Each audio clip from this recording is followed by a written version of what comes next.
हाँ भाई।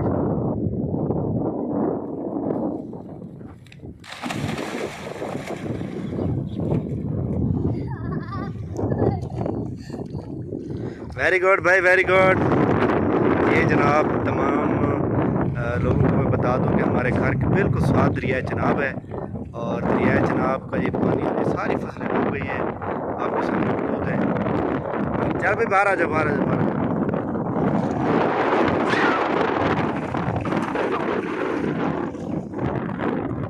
ये दरिया जनाब यहाँ से जाता हुआ आगे मुजफ्फरगढ़ हेड की तरफ जा रहा है और उससे 22 किलोमीटर जो है नॉर्थ की तरफ हमारा साइड होती है। तो आपको ये मैंने दिखाई है।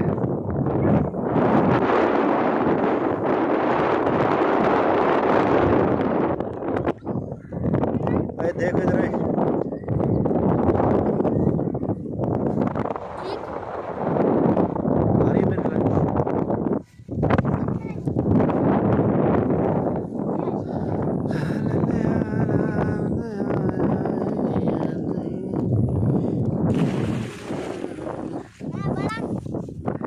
ये जनाब आप चेक कर लें, ये हमारे फसलें थी जो डूब चुकी हैं सारी। यहाँ पे दरख्त थे और आपके सामने आज मुझे भी बड़ा दिल कर रहा था कि दरिया में नहा लूँ, बट